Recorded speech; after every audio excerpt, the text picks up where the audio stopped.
Bonjour à tous. Alors aujourd'hui, nous avions un sujet qui s'intitulait La fin du monde est proche. Et on a beaucoup d'événements qui se sont passés récemment qui montrent que la fin du monde est très proche.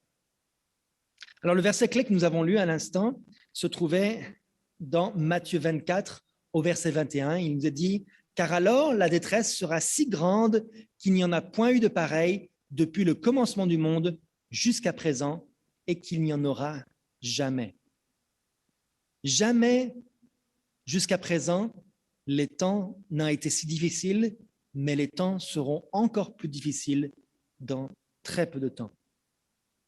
Alors, je voudrais qu'on puisse parler des préparatifs à faire pour la fin du monde. Donc, nous allons parler de l'huile, des talents et des actions que nous devons faire. Alors, préparatifs pour la fin du monde. Dans la photo d'introduction, je voudrais revenir dans la photo d'introduction que nous avions au tout début. C'est une chose très intéressante ici qui a été faite aux États-Unis, bien sûr. Il n'y a qu'un seul endroit au monde où les gens peuvent faire cela, c'est aux États-Unis. Et c'est des bunkers. Donc, une photo qui représente plusieurs bunkers qui sont faits pour des gens qui se préparent pour la fin du monde. Et je voudrais vous raconter l'histoire de Maël et de Chloé Moulin. Donc, Maël et Chloé sont un couple qui ont 2 filles et qui se préparent pour la fin du monde. Ils ont, dans leur maison, ils vivent en apparence comme tout le monde. Maël travaille dans les assurances et Chloé est enseignante. Et ils travaillent et les gens ne voient pas de différence. Mais lorsqu'ils rentrent chez eux à la maison, toute leur maison est préparée pour la fin du monde. Donc, Maël a cloué sur les murs de sa maison des panneaux renforcés pour renforcer la solidité de sa maison. Il a changé les fenêtres pour que les fenêtres soient des fenêtres par balles. Tout son sous-sol a été aménagé avec de la nourriture, avec de l'eau, des ressources pour se préparer pour la fin du monde. Et il a aussi acheté un bunker qu'il a installé dans un coin à la campagne qu'il a acheté avec des réserves d'essence, des munitions, des armes et toutes sortes de choses pour se préparer pour les temps de la fin. Et beaucoup de gens sont comme eux. Beaucoup de gens se préparent pour la fin. On les appelle en anglais les preppers. Et ils sont très discrets, mais ils sont très nombreux. Il est très difficile de savoir combien ils sont. Et d'après Tom Martins, le fondateur du mouvement American Preppers Network, il serait de 3 à 5 millions en Amérique et plusieurs millions en plus dans d'autres pays. Donc, selon lui, le phénomène est mondial et ne cesse de croître. Et partout où il y a eu des catastrophes naturelles, il y en a de plus en plus. Et particulièrement maintenant, avec la pandémie que nous avons, de plus en plus de gens se préparent pour la fin du monde de cette manière-là. Et nous aussi, nous nous préparons pour la fin du monde.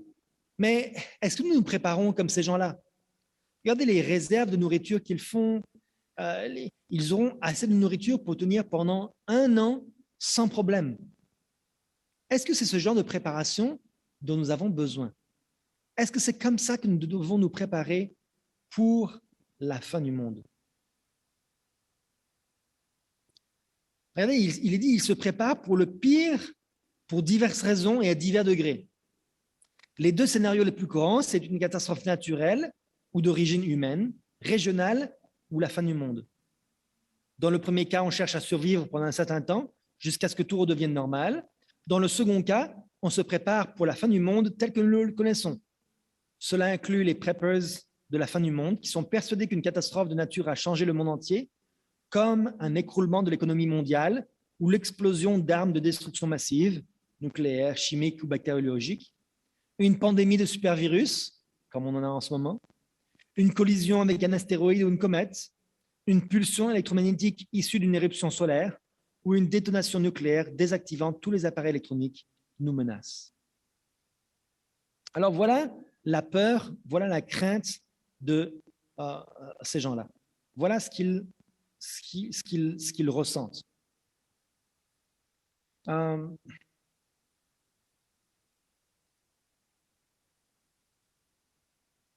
donc, c'est une, comment dire, c'est une peur vraiment panique. Les gens ne savent pas comment faire pour faire face à la fin du monde. Voilà la préparation que beaucoup de gens font. Les gens savent que la fin du monde est proche. En se préparant, eux se préparent non seulement à survivre à de tels événements, mais aussi à la désintégration subséquente des infrastructures sociales, comme les transports, les routes, les services publics, les hôpitaux, les prisons, l'interruption de l'approvisionnement alimentaire, des soulèvements sociaux et la loi martiale. Pas étonnant que pour ces gens-là, se préparer pour ces scénarios apocalyptiques devient le point focal de leur vie. Ils pensent que c'est ça l'essentiel de la préparation.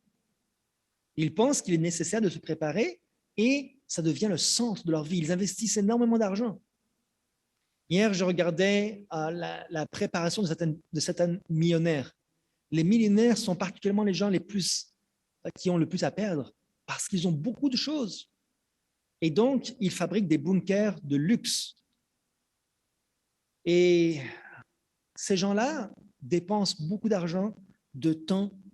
Ils pensent à toute cette préparation. C'est vrai que quand on y pense, si la chaîne alimentaire s'arrête, s'il n'y a plus rien dans les magasins pendant 2 ou 3 semaines, beaucoup d'entre nous souffriraient. C'est vrai qu'on peut penser qu'une préparation est nécessaire. Il n'est pas insensé d'avoir une certaine préparation, d'avoir une certaine résistance à des moments de trouble, de difficultés. Mais est-ce que c'est de cette manière-là que nous devons nous préparer? Dans Naoum, chapitre 1, verset 7, il est dit « L'Éternel est bon, il est un refuge au jour de la détresse, il connaît ceux qui se confient en lui. » Donc Dieu prend soin de nous lors des moments de difficulté, lors des moments de trouble, lors des moments de détresse. Nous savons que les temps difficiles vont arriver. La semaine prochaine, si Dieu veut, nous étudierons les plaies, les moments vraiment difficiles, l'angoisse de Jacob, le moment où vraiment les choses seront terribles, il faudra s'enfuir dans les montagnes. Nous le savons que ces moments-là vont arriver. Cependant, à ce moment-là, l'Éternel sera un refuge. Regardez dans le psaume 34, verset 19, il est dit « Le malheur atteint souvent le juste, mais l'Éternel l'en délivre toujours. » Donc, malgré les difficultés, malgré les problèmes, malgré les malheurs, Dieu va toujours être là pour nous. Ceux qui se préparent pour la fin du monde en faisant des bunkers, des réserves de nourriture, ne croient pas que Dieu prend soin d'eux. Ils ne font pas assez confiance dans l'Éternel. Et donc, je voudrais qu'on puisse voir comment est-ce que Dieu va agir pour nous dans les moments difficiles, lorsque les moments difficiles vont arriver, déjà maintenant, en ce moment, quelques mots d'encouragement, mais aussi dans le futur. Dans Exode 14, verset 14, il est dit « L'Éternel combattra pour vous et vous gardez le silence. » Cette semaine, Sœur Betty particulièrement est passée par des moments très difficiles. Et encore, passe par des moments difficiles. Et quand on voit ces douleurs, ces souffrances, on se dit, mais comment faire? Comment réagir? Mais on voit que le Seigneur était là pour elle. Le Seigneur combat pour nous et nous gardons le silence. Nous n'avons juste qu'à constater la manière dont l'Éternel prend soin de nous. Comment Dieu s'occupe de ceux qui l'aiment et de ceux qui le craignent. On n'a qu'à garder le silence parce que c'est Dieu qui agit. On ne peut pas se préparer physiquement. Dans Matthieu 24, verset 44, il est dit « C'est pourquoi vous aussi, tenez-vous prêts, car le Fils de l'homme viendra à l'heure où vous n'y penserez pas. » Alors, de quelle manière nous devons nous tenir prêts? C'est ça que je voudrais qu'on étudie. Matthieu 24 nous présente les événements de la fin. Jésus expliquait à ses disciples tous les événements qui allaient arriver, les persécutions qui allaient avoir lieu, les guerres, les bruits de guerre, toutes les choses qui allaient arriver. Et il leur dit, tenez-vous prêts. Préparez-vous pour la fin. parce que le Seigneur viendra par surprise. Mais alors, comment pourrons-nous nous préparer? Puisque ce n'est pas une préparation physique comme des bunkers, des réserves de nourriture, comment est-ce qu'on doit se préparer pour la fin? On va aller dans le chapitre 25. Et au chapitre 25, Jésus explique par 3 paraboles, en tout cas 2 paraboles et une explication, comment est-ce que nous devons être prêts pour la fin. Donc on va lire tranquillement, on va lire le chapitre 25 de Matthieu pour voir quelle est la préparation nécessaire. Il est dit au verset 1, il est dit « Alors le royaume des cieux sera semblable à 10 vierges qui, ayant pris leur lampe, allèrent à la rencontre de l'époux. 5 d'entre elles étaient folles et 5 sages. Les folles, en prenant leur lampe, ne prirent point d'huile avec elles, mais les sages prirent avec leur lampe de l'huile dans des vases. Comme l'époux tardait, toutes s'assoupirent et s'endormirent. » Alors, ici, on compare le royaume des cieux, donc ça veut dire la venue de Jésus, avec un mariage. Et toutes ces vierges-là se préparent pour la rencontre de l'époux. Ce ne sont pas des mondains, ce ne sont pas des gens qui ne craignent pas Dieu. Toutes ces 10 vierges croient au Seigneur Jésus et se préparent toutes pour le retour de Jésus, l'époux. Elles se préparent, elles attendent la venue de Jésus. Mais elles s'endorment toutes. Toutes s'endorment. Elles ne vont pas réaliser quand le Seigneur va venir. Elles sont toutes endormies. Aucune d'entre elles n'est réveillée lorsque le Seigneur revient, lorsque l'époux arrive. La seule différence, c'est que 5 d'entre elles avaient pris dans leur lampe de l'huile dans des vases. Et vous connaissez l'histoire. Au milieu de la nuit, on cria « Voici l'époux, allez à sa rencontre ». Alors toutes ces vierges se réveillèrent et préparèrent leurs lampes. Les folles dirent aux sages « Donnez-nous de votre huile, car nos lampes s'éteignent ». Les sages répondirent « Non, il n'y en aurait pas assez pour nous et pour vous. Allez plutôt chez ceux qui en vendent et achetez-en pour vous. » Pendant qu'elles allaient en acheter, l'époux arriva. Celles qui étaient prêtes entrèrent avec lui dans la salle des noces et la porte fut fermée. Plus tard, les autres vierges vinrent et dirent « Seigneur, Seigneur, ouvre-nous » Mais il répondit « Je vous le dis en vérité, je ne vous connais pas. Veillez donc, puisque vous ne savez ni le jour ni l'heure. » Donc, encore une fois, Dieu nous encourage à veiller parce que nous ne savons pas à quelle heure et à quel jour le Sauveur revient, mais comment est-ce que nous pouvons veiller? Les vierges sont endormies. Comment est-ce qu'on peut veiller et en même temps être endormi? Comment est-ce qu'on peut dormir et en même temps être réveillé? Qu'est-ce qui fait que ces vierges sages étaient prêtes pour la venue de l'époux? Quelle était la différence? Pourquoi est-ce que ces vierges-là, ces 5 vierges, sont entrées avec lui dans la salle des noces? Parce qu'elles avaient fait une réserve d'huile pour le moment où il allait en manquer. Elles avaient fait la préparation nécessaire pour le moment où c'était nécessaire. Alors donc, quelle préparation? Qu'est-ce que c'est que cette huile? Regardez dans les paraboles de Jésus, à la page 363, il est dit « Le réveil occasionné par le cri « Voici l'époux » ne suffira pas pour nous préparer à rencontrer le Seigneur. On sera tous endormis. Ce n'est pas à ce moment-là que, lorsqu'on entend le cri, qu'on va pouvoir se préparer. Il sera trop tard à ce moment-là pour aller remplir nos lampes vides. Il est impossible d'éloigner le Christ de sa vie présente et d'être prêt à jouir de sa compagnie dans le ciel. On ne peut pas passer toute sa vie sans Jésus, sans que Jésus soit vraiment impliqué dans notre vie. Et puis d'un seul coup, quand les temps difficiles arriveront, dire « Ah, maintenant on va se préparer ». Ce sera trop tard. Je vous rappelle que ces vierges, ces folles, étaient membres d'église. Ce sont des gens qui attendaient la venue de Jésus. Donc quand je dis qu'on ne peut pas s'éloigner de Jésus, ça veut dire que ce sont des gens qui sont dans l'église, qui viennent tous les sabbats à l'église, mais cependant où Jésus n'est pas dans leur vie à chaque instant. Le passage continue, il est dit « C'est ainsi que les disciples de Jésus-Christ doivent briller dans les ténèbres du monde. Grâce au Saint-Esprit, la parole de Dieu est une lumière quand elle devient une puissance transformatrice dans la vie de celui qui la reçoit. en implantant dans nos cœurs les principes de cette parole, l'Esprit développe en nous le caractère du Seigneur et fait alors rayonner sa gloire dans la vie de ses disciples. C'est ainsi qu'il leur faut glorifier Dieu et briller sur le chemin qui conduit à la demeure de l'époux, à la cité de Dieu, au banquet des noces de l'agneau. Alors, je ne sais pas pour vous, mais moi, j'avais toujours entendu dire que l'huile, c'était le Saint-Esprit. C'est vrai, l'huile, c'est le Saint-Esprit. Mais ce que je n'avais jamais entendu et ce que j'ai réalisé, c'est que le Saint-Esprit fait quel travail? Quel est le travail du Saint-Esprit? Quelle est l'œuvre de cette huile? Quel est le but d'avoir le Saint-Esprit? Quand on dit avoir le Saint-Esprit, c'est bien beau, mais ça sert à quoi le Saint-Esprit? Il est dit, grâce au Saint-Esprit, la parole de Dieu est une lumière quand elle devient une puissance transformatrice dans la vie de celui qui la reçoit. Donc, quelle est la chose importante à comprendre?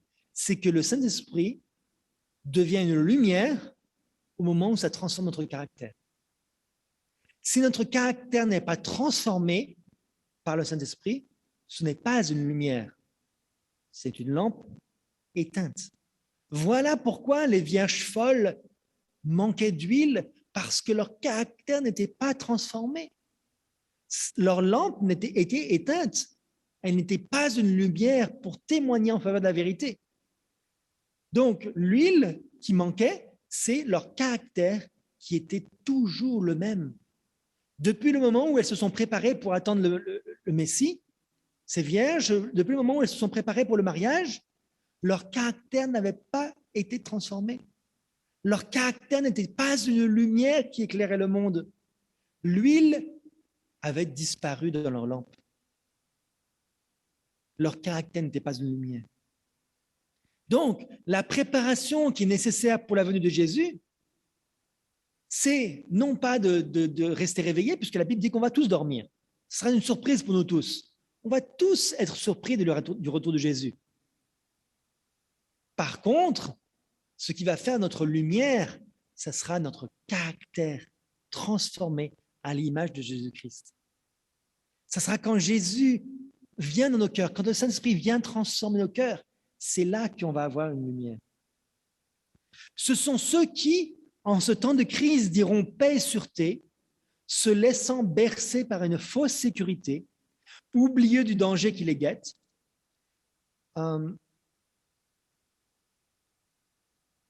Réveillés de leur léthargie spirituelle, ils verront l'étendue de leur misère et demanderont aide à leurs frères. Mais dans le domaine de la foi, nul ne peut combler les déficiences des autres. Quelles déficiences? Les déficiences de caractère. Ce n'est pas au niveau des connaissances, c'est au niveau du caractère qu'il nous manquera. On ne peut pas remplir le caractère de notre personne. On ne peut pas le transformer. Ce n'est pas possible de partager un caractère avec une autre personne. La grâce de Dieu a été librement offerte à chaque homme. Le message évangélique a été proclamé, que celui qui a soif vienne, que celui qui veut prenne de l'eau de la vie gratuitement. Le caractère ne se transmet pas. Personne ne peut avoir la foi pour un autre, ni recevoir l'esprit pour un autre. Comme le caractère est le résultat de l'action de l'esprit, il est incommunicable. Voilà pourquoi les vierges folles ne peuvent pas donner cette huile à d'autres, ne peuvent pas partager cette huile. Ce n'est pas qu'elles ne le veulent pas, c'est qu'elles ne le peuvent pas. Il n'est pas possible de donner un caractère à une autre personne. Chaque frère et sœur, chaque personne qui se prépare pour la venue du Seigneur doit se préparer seule. Une préparation individuelle. Et la fin des temps est très proche. On le sait, on le voit, on voit les événements, on voit les prophéties. Notre préparation doit être individuelle, frères et sœurs. Chacun d'entre nous doit recevoir le Saint-Esprit pour transformer notre cœur, pour que notre vie soit une vie différente. On ne peut pas dire, je suis dans l'église depuis 20 ans, depuis 30 ans, mes parents étaient dans l'église, mes grands-parents étaient dans l'église, mais je ne suis pas prêt. C'est mon caractère à moi qui compte.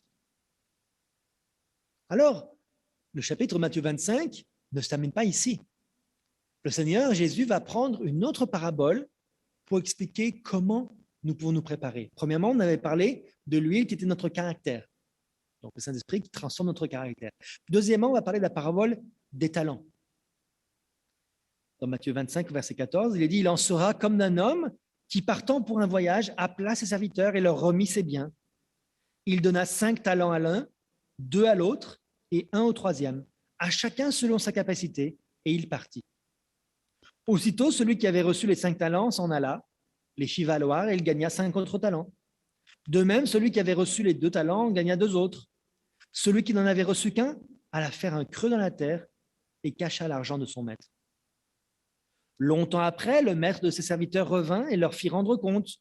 Celui qui avait reçu les 5 talents s'approcha, en apporta 5 autres talents et il dit « Seigneur, tu m'as remis 5 talents, voici, j'en ai gagné 5 autres. » Son maître lui dit « C'est bien, bon et fidèle serviteur, tu as été fidèle en peu de choses, je te confierai beaucoup.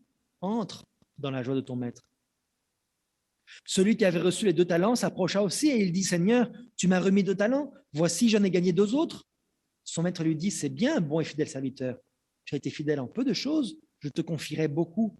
Entre dans la joie de ton maître. » Mais celui qui n'avait reçu qu'un talent s'approcha ensuite et lui dit « Seigneur, je savais que tu es un homme dur, qui moissonne où tu n'as pas semé et qui amasse où tu n'as pas vanné. J'ai eu peur et je suis allé cacher ton talent dans la terre. Voici, prends ce qui est à toi. » Son maître lui répondit « Serviteur méchant et paresseux, tu savais que je moissonne où je n'ai pas semé et que j'amasse où je n'ai pas vanné. Il te fallait donc remettre mon argent au banquier et à mon retour, j'aurais retiré ce qui est à moi avec un intérêt. Ôtez-lui donc le talent et donnez-le à celui qui a les 10 talents, car on donnera à celui qui a et il sera dans l'abondance. Mais à celui qui n'a pas, on notera même ce qu'il a. Et le serviteur inutile, jetez-le dans les ténèbres du dehors, où il y aura des pleurs et des grincements de dents. » Alors, frères et sœurs, ces 3 serviteurs étaient tous des serviteurs du Maître. Ils étaient tous au service de l'Éternel. Et on le voit ici, ils se préparaient. Ils savaient que leur Maître allait revenir. Cependant, au lieu de se préparer correctement, un des serviteurs a décidé d'enterrer ses talents, enterrer ses capacités, décider d'être inactif, décider de s'asseoir et de se croiser les bras et de ne rien faire. Est-ce que c'est comme ça qu'on peut se préparer pour la venue du Seigneur? Pour l'œuvre de Christ, est-ce qu'on peut rester sans rien faire? Est-ce qu'on peut ne pas être actif pour Dieu? Toujours dans les paraboles, il est dit que nul ne pense pouvoir servir le moi et s'occuper de ses seuls intérêts, puis entrer quand même dans la joie de son Seigneur. Il ne trouverait alors aucune saveur au contact de l'amour désintéressé. Il ne serait pas qualifié pour le ciel et ne saurait apprécier la pure atmosphère de tendresse qui le remplit. Les voix angéliques et le son des harpes ne le satisferaient pas et la science du ciel resterait une énigme pour lui. Quelqu'un qui est paresseux pour Dieu, quelqu'un qui est égoïste, qui s'occupe de ses affaires personnelles, de son succès dans la vie, de son travail, de ses enfants, de sa maison, mais qui ne s'occupe pas de Dieu, cet homme-là ou cette femme-là ne trouvera aucun bonheur dans le ciel. Il ne trouverait aucune saveur au contact de l'amour désintéressé. Travailler pour les autres, s'il ne s'est pas habitué sur la terre à être généreux et à travailler pour les autres, dans le ciel, il ne trouvera aucun intérêt à cela. Il y a beaucoup de joie à travailler pour les gens et à rendre les gens heureux. Il est dit au grand jour du jugement, ceux qui n'auront pas travaillé pour le Christ, qui se seront laissés vivre, refusant toute responsabilité et ne pensant qu'à eux-mêmes, seront placés par le juge de toute la terre dans la catégorie des méchants et recevront la même condamnation qu'eux. C'est des paroles très dures, n'est-ce pas? J'ai une question pour ceux je n'accuse personne bien sûr, mais que ce soit la parole de Dieu qui puisse toucher nos cœurs et nous faire réfléchir. Si quelqu'un vient à l'église et s'assied sur le banc de l'église, tout au fond de la salle, et assiste au service religieux, mais n'a pas une part active dans le travail missionnaire, n'a pas une part active dans les services de l'église, passer un coup de balai quand il y a des choses par terre, mettre la table, les chaises autour de la table lorsqu'on on s'apprête à manger, laver la vaisselle, visiter les malades, les pauvres, appeler les frères et sœurs pour prier avec eux. S'il s'attend à ce que les gens fassent des choses pour lui ou pour elle, mais qu'il ne fait rien pour les autres, cet homme-là ou cette femme-là refuse toute responsabilité et recevra la condamnation des méchants. C'est grave, c'est sérieux. On doit être impliqué dans le service de l'Église, dans tout ce que l'on doit faire, dans tout ce qu'on voit. Il dit, tout ce que ta main trouve à faire, fais-le avec ta force. On n'est pas obligé de faire des grandes choses, mais on est obligé de faire quelque chose. On n'a pas le choix d'être inactif si on veut avoir la vie éternelle. Alors, comment est-ce qu'on doit être actif? Le chapitre 25 est bientôt terminé, le chapitre de Matthieu 25 est bientôt terminé, et Jésus va donner un exemple de comment être actif, comment nous devons utiliser nos talents, comment nous devons agir pour pouvoir obtenir le royaume des cieux. Ce n'est pas que ces actions-là vont nous donner le royaume des cieux, bien sûr, mais c'est qu'elles vont montrer si nous sommes véritablement convertis. Donc toujours Matthieu 25, verset 31. « Lorsque le Fils de l'homme viendra dans sa gloire avec tous les anges, il s'assiera sur le trône de sa gloire. Toutes les nations seront assemblées devant lui. Il séparera les uns avec les autres, comme le berger sépare les brebis d'avec les boucs. Et il mettra les brebis à sa droite et les boucs à sa gauche. Alors le roi dira à ceux qui sont à sa droite, « Venez, vous qui êtes bénis de mon Père, prenez possession du royaume qui vous a été préparé dès la fondation du monde. » Mais comment est-ce qu'il va faire la distinction entre les boucs et les brebis? Quel va être l'élément qui va distinguer les uns des autres? On a dit tout à l'heure le caractère. On a dit aussi dans la parabole de l'huile, donc on a dit aussi dans la parabole des talents, c'est la manière dont on a utilisé nos talents. Mais comment, en pratique, c'est quoi? Verset 35, « Car j'ai eu faim et vous m'avez donné à manger. J'ai eu soif et vous m'avez donné à boire. J'étais étranger et vous m'avez recueilli. J'étais nu et vous m'avez vêtu. J'étais malade et vous m'avez visité. J'étais en prison et vous êtes venus vers moi. » Les justes lui répondront, « Seigneur, quand avons-nous vu avoir faim et t'avons-nous donné à manger, ou avoir soif et t'avons-nous donné à boire? Quand avons-nous vu étranger et t'avons-nous recueilli, ou nu et t'avons-nous vêtu? Quand avons-nous vu malade ou en prison et sommes-nous allés vers toi? » Et le roi leur répondra, « Je vous le dis en vérité, toutes les fois que vous avez fait ces choses à l'un de ces plus petits de mes frères, c'est à moi que vous les avez fait. » Frères et sœurs, voilà en pratique ce que c'est que l'Évangile. Voilà comment se préparer pour le temps de la fin. Rappelez-vous, Matthieu 24, l'explication du temps de la fin. Matthieu 25, la préparation nécessaire. Voilà la préparation nécessaire qu'il nous faut avoir pour le temps de la fin. Bien sûr, il nous faut prier. Bien sûr, il faut lire, étudier la parole de Dieu. Mais en pratique, on ne peut pas rester chez nous et se préparer seulement soi-même. On ne peut pas rester inactif en pensant seulement à nous. Ça, c'est de l'égoïsme. Chaque fois, si nous voulons être approuvés par Dieu, nous devons aller au-devant des autres. Nous devons aider ceux qui ont besoin d'aide. Ceux avec qui nous sommes en contact régulièrement, mais aussi des inconnus. Une personne malade qu'on entend parler, nos voisins, on voit quelqu'un de malade chez nos voisins, on va l'aider, on va le visiter. Quelqu'un qui a des problèmes financiers, des difficultés, on peut l'aider. Quelqu'un qui est en prison, Qui a déjà visité quelqu'un en prison? C'est très difficile. Cependant, il faut le faire. Visiter, aider, soutenir, c'est notre mission, c'est notre responsabilité. C'est comme ça que nous pouvons nous préparer. Pourquoi? Parce que lorsqu'on fait ces choses-là, en fait, on aide qui en réalité? Oui, on aide ces gens-là, mais on aide notre propre caractère. On se prépare pour le royaume éternel. On se prépare à être au service des autres dans le ciel.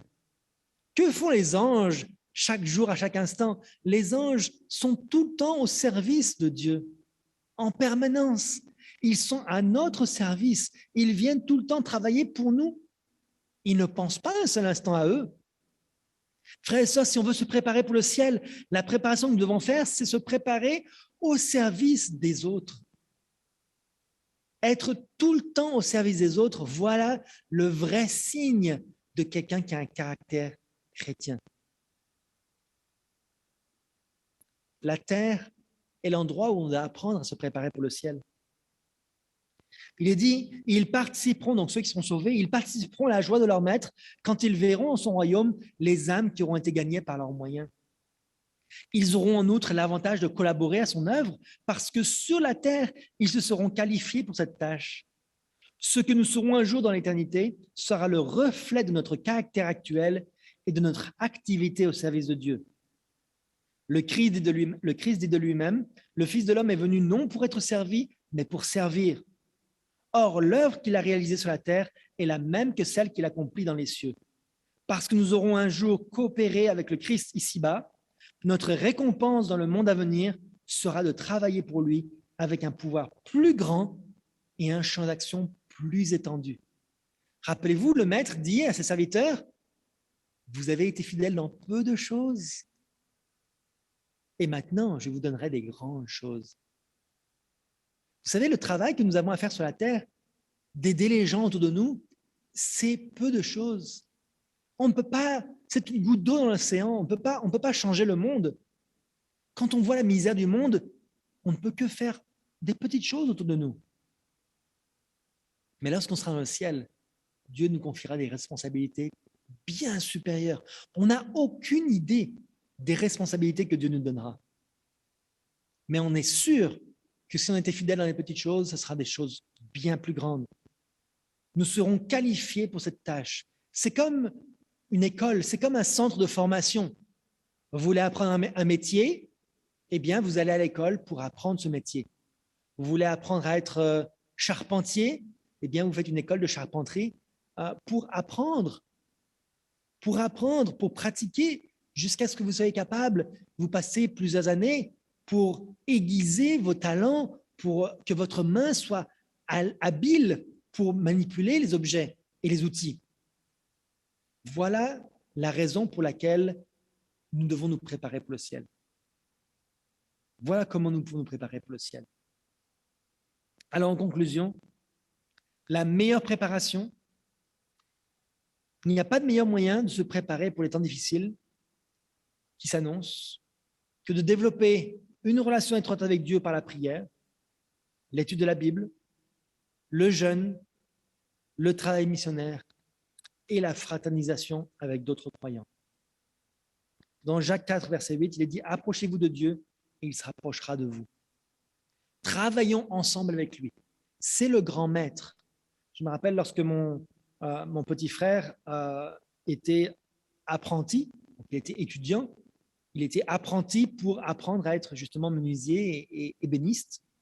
Il allait à l'école pour apprendre la partie plus théorique et il allait ensuite avec un maître ébéniste, un charpentier, un menuisier, pour travailler de manière comme assistant du maître. Voilà ce que nous devons être. Et plus on est proche du maître, plus on regarde ce qu'il fait, plus on imite ce que Jésus a fait, plus on devient à son image. Plus on est capable d'aider aussi les autres. Et alors, à ce moment-là, nous n'aurons pas besoin d'avoir peur pour les temps difficiles qui arriveront. Nous serons prêts pour le ciel. C'est ça la préparation qui est nécessaire. Il n'y a pas besoin d'avoir des bunkers Il n'y a pas besoin d'avoir des armes, des munitions, de la nourriture. Nous n'aurons pas besoin d'avoir peur parce que nous savons déjà comment réagir. Dans 2 Timothée 1, verset 7, il est dit, car ce n'est pas un esprit de timidité que Dieu nous a donné, mais un esprit de force, d'amour et de sagesse. Frères et sœurs, toute la connaissance du monde ne vous servira à rien à la fin si vous ne l'avez pas mise en pratique. Oui, on prétend avoir la connaissance. Oui, on prétend avoir la vérité. Mais si elle n'est pas mise en pratique, elle ne sert à rien. Dieu nous a donné un esprit de force parce que nous l'avons mis en pratique chaque jour jusqu'à aujourd'hui. Et au moment du jugement, Jésus nous mettra avec les brebis et non pas avec les boucs. Alors, voilà à quel point il faut, la veille et la prière. Voilà comment Jésus veut que nous nous préparions. Luc 21, il est dit, prenez garde à vous-même de craindre que vos cœurs ne s'apesantissent par les excès du manger et du boire et par les soucis de la vie et que ce jour ne vienne sur vous à l'improviste. Car il viendra comme un filet sur tous ceux qui habitent sur la surface de toute la terre. Veillez donc et priez en tout temps, afin que vous ayez la force d'échapper à toutes ces choses qui arriveront et de paraître debout devant le Fils de l'homme. Donc, on l'avait dit, prier, bien sûr, c'est nécessaire de prier. Mais veiller, ce n'est pas juste rester passif, c'est être actif. Ne nous préoccupons pas forcément de tous les événements qui ont lieu, de savoir tout ce qui se passe dans le monde, d'essayer de déterminer à quel moment le Seigneur viendra, de calculer les années, de trouver des événements. Non, la manière dont on veiller, c'est en étant actif et utile pour les gens autour de nous. Travailler sur notre caractère, c'est l'huile, et être actif envers les gens, c'est les talents. Voilà la manière dont Dieu veut que nous travaillions. Alors, que Dieu puisse nous aider en toutes choses, dans tout ce qu'il fait pour nous à chaque instant, que nous puissions nous joindre à lui pour lutter contre les forces du mal, pour rester réveillés, pour veiller, pour prier. Que notre Seigneur vienne à notre aide et qu'il nous emmène avec lui jusque dans le royaume des cieux. C'est mon vœu, ma prière pour chacun d'entre nous. Amen.